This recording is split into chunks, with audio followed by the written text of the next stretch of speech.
So we're still not seeing that line because actually we have to drag it under this paint layer. So now we see it.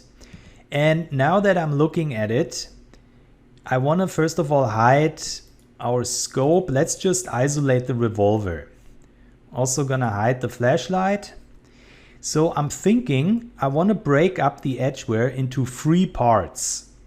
I want to have the cylinder to be controllable here with only this one. I'm gonna also give it the proper names. Edgeware cylinder. I'm gonna put a black mask on it. And now onto that, we can go into the polygon fill element mode and only have this. Now I want to duplicate that. And then I'm gonna call it edgeware revolver. So let's add another black mask to it. And then I want to have this piece, the barrel, this piece here, and also this piece. Those are the pieces that I want to control here with that folder. And then the rail had the problem, if I put that back on here, that is just too strong. So I want to have an additional control only for that. So let's copy this once again. And I'm going to call it edgeware rail. Let's have a black mask on it. And then again, we now have the selection for that. And now it's time to actually adjust it. So let me go back here into the settings for the cylinder. And let's go to the properties. I want that global balance to come down. So I'm gonna have it, let's see here, at 0.2. And I also want to go over here to that view to see it more from the inside as well. Gonna bring it down a bit more, or actually 0.2 might have been just fine.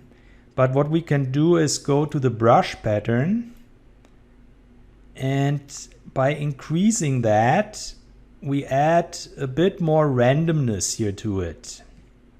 So you see it like disappearing here in some of these areas.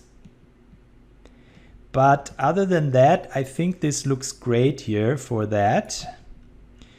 Let's take a look at what other settings we have. And I think this one here, let's see if we put that up. It adds a little bit more here of this grunge, and I actually quite like that.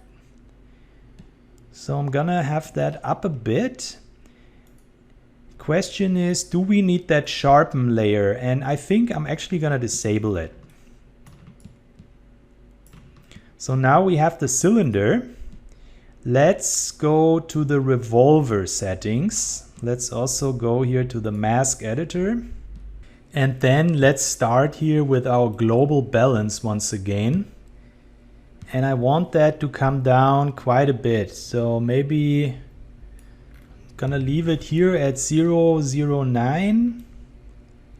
And then let's take a look at it here from the other side. We don't have a triplanar button in here, but it seems to be already applying it anyway because we don't have any issues here where we have our UV seams. So I also want to get rid of the sharpen filter.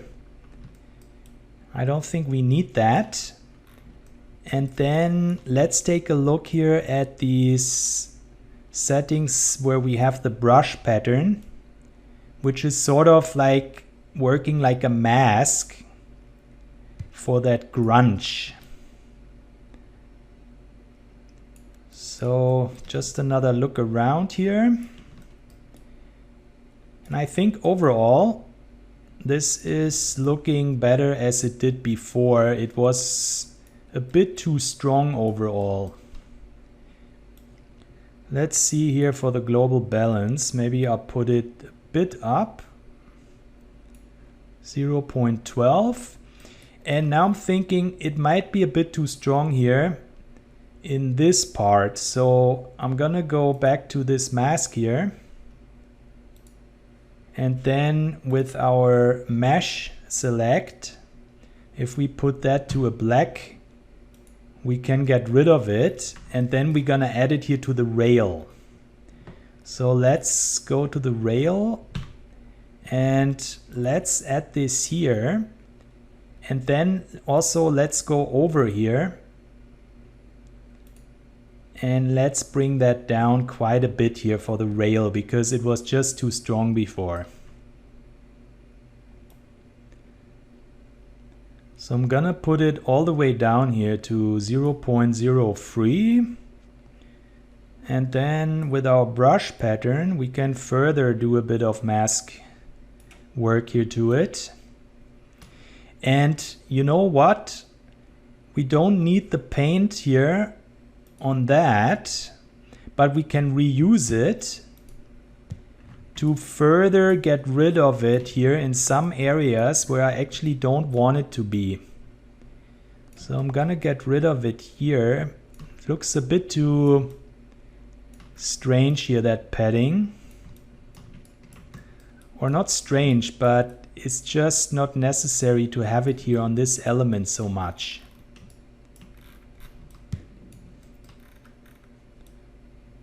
Gonna paint that away here. I think we can leave it here. But overall, I want this element here to be a bit more pristine looking. So that same work we could do here on the revolver. Let's also go to that paint layer, which by the way we're only using for this, so it's outside of our masked region right now, so it doesn't really add anything here right now, but we can then use it to do some additional masking here. It's just that when we look at it here from the front, we already have this nice chrome looking barrel there coming out, this inner barrel piece, and we want to have this kind of a contrast here with our painted material. So what I'm doing is I'm leaving like a few bits in place, but the majority I just want to erase it away here or mask it away, and that way we have this contrast there in place. We could also use like a grunge brush for it if you want it, but I'm just gonna do that here with a standard brush. So now we have really an obvious separation here with that, with our metal and the painted material. And I think that suits it better there in this place. So let's take a look. And I think that, yes, that edgeware now, I'm really happy with it. Let's re-enable our other objects. And I'm gonna take a quick look at my README, what's next. So one thing that I was spotting is that on this reference image, we have the same color that we have here at the inside of this piece. And I think that makes for a nice contrast. The only thing is that we already added this here to being the metallicness coming from the darker metal. So what we have to do first is go back here to this mask. And now with a with a black one, we want to get rid of this here. Takes a moment to load. And now we can use this mask and add some information here. And I only want it to be here on the inside. So like that. And now there was another thing that I thought might be actually kind of cool which is to have these bullets a little bit red here. I mean, it's personal taste whether you like it or not, but I thought that would be kind of interesting to catch this as a small detail. And for that, I want to go over here where we have the best view on the bullets. So let me go back here to the folder for the bullet, and then I'm gonna add a fill layer here. I'm gonna make it red, and then I want that to be metallic. I'm gonna add a black mask to it, and I have this under our wear and tear for it, so we also catch some wear and tear information.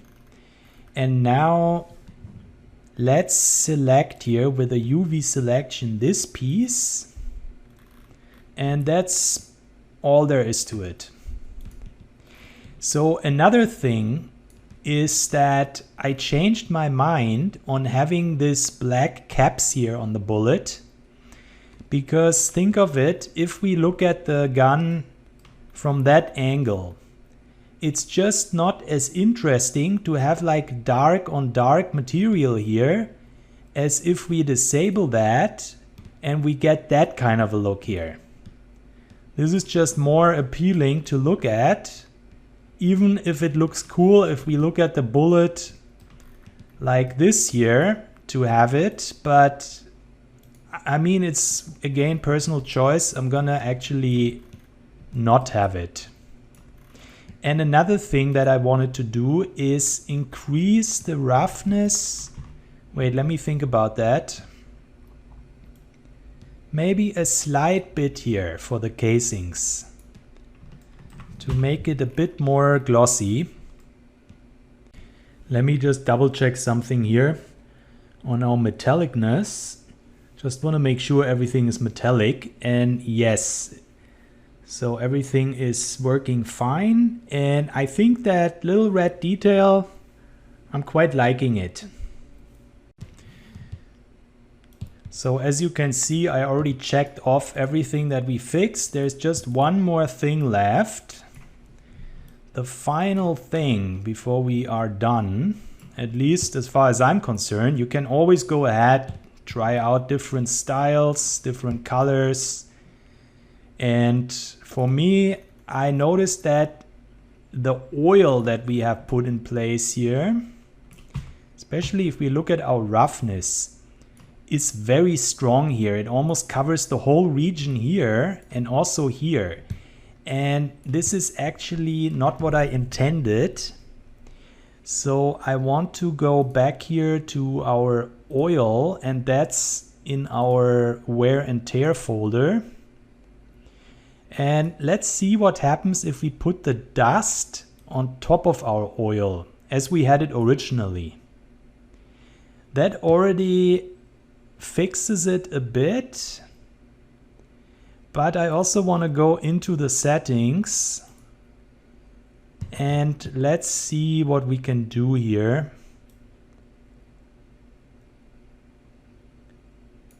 I think I want to bring the overall level down a bit. Yeah, I think that was just too much. We still have it forming up then here in the areas where we had it before. If we toggle that on or off. But now is a bit more subtle. Let's just say, okay, we're gonna have it here in some areas, but not like covering the whole region as much as it did before. And I think now I'm happy with it. Yeah, I'm liking how this looks now. Okay. Well, here we are, our finished revolver. I hope you enjoyed it. I know it's been a lot of work, and there were a lot of cases where I changed my mind as we went, you know, like both with the modeling and also with the texturing. But this is just a natural process when we do 3D art. So even if it might be annoying if you follow the tutorial and then I changed my mind, you know, with something like, for example, where first we created these screws here in Blender, but then I decided to get rid of them. This is all things that, you know, they just happen. And this is the same for me now that I do 3D modeling for over a decade in the industry. It's just a natural process, and whatever we do, it evolves, you know, as we work on it. And this is just the natural process of 3D modeling and texturing. So with all that said, we are still not done yet. We have to make our renders in Marmoset Toolbag 4. And I might, by the way, also make another segment which I release later after this release for Sketchfab. I want to show you how to make a really awesome looking scene in Sketchfab. And for now, what we want to do is go over here to our export textures. And then the way that this works is, here are our subpieces, our elements, and the global settings here. This is where we define, first of all, which kind of engine we want. This is the target engine. And then also where we want to export it to. So what I'm gonna do is I'm gonna have it here in a new folder actually, which I'm gonna call _marmo. Or you know what? Actually, I'm gonna call it _renders. Because Marmoset these days can also be texturing, and that way it's a bit more clear. So I'm gonna select that, and then our output template, I'm gonna leave it like this. What that means is that basically everything gets exported as one texture. So we're gonna have our roughness texture, we're gonna have our metalness and the normal map. It all comes out as one texture. If we would go down here and we select, for example, Unreal or CryEngine, then it would pack some of these textures into specific, you know, channels, like RGB channels of our PNG. So in order to basically have it the easiest way for, in our case now, the renders, I'm gonna leave it like that. And now all we have to do is decide what kind of resolution we want. So if you would export that for a game, you would probably put the flashlight and also the red dot scope to probably a 1K texture. But because in our case we want to make a really impressive looking render, we're gonna export it here as 2K for the flashlight. And also here for the red dot scope. But then here, this one, that's just a little dot. And we can then change that to something way smaller. I'm gonna have it actually here to 256 because it's really just a few pixels. And then our lens, this one, it also really doesn't need to be much. I'm gonna have it at 512. Even for our renders. I mean, if you want, you can crank it up, but it's really just the lens. And then our revolver, this one, I'm gonna actually put to 4K. If you would export that for a game, then depending what kind of game it is, if it was a first-person shooter, you would probably put it to 2K. If it was like for a third person, you could even try it with 1K or 512. So it's all about saving texture memory and all that. But this here are the settings I'm gonna have now, our texture sizes. It's gonna be exported as PNG. And we want that to go into this folder that we just created. Everything else I'm gonna leave that way. And then let's export. So I guess it was just exporting the 4K textures, which took a little bit extra long.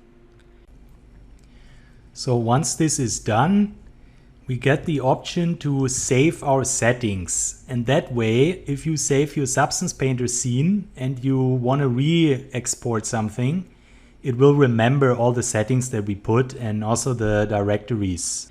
So now the last thing that we want to do is also export the metallic version that we have for the revolver.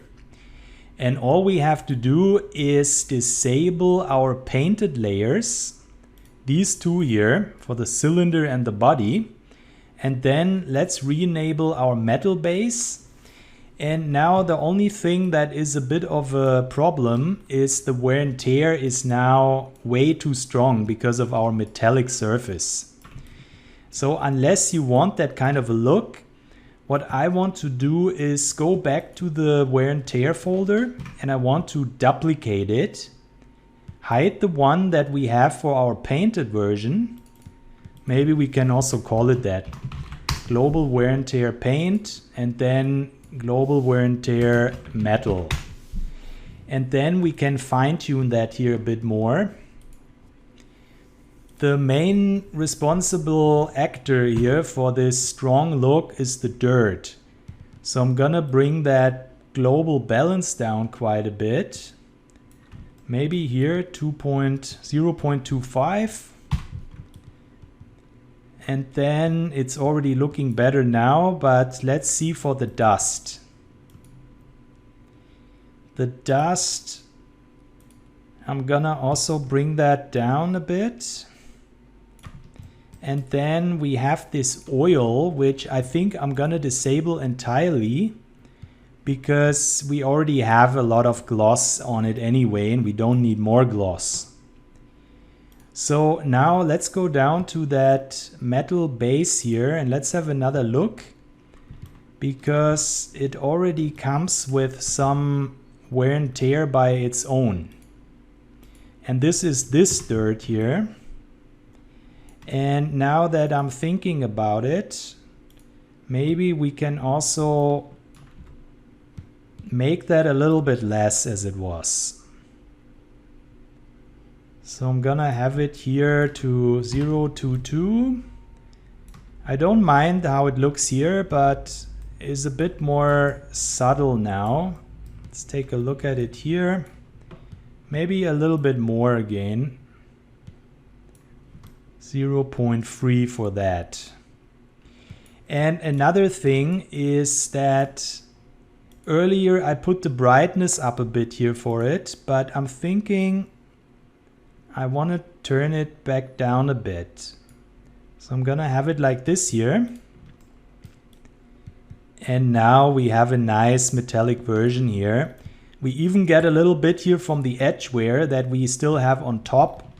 And I think this actually looks good. That is a little bit more bright in these areas.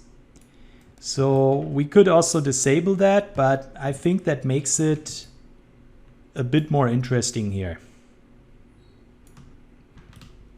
By the way, when I worked on that tutorial, or when I started, the reason why I wanted to make that gun is because I saw this picture. And I thought this looks so cool that I wanted to make exactly that revolver. And of course, then I also had to add this scope on top because it just looks so cool with it. And then I made that and I figured, why not also add a flashlight?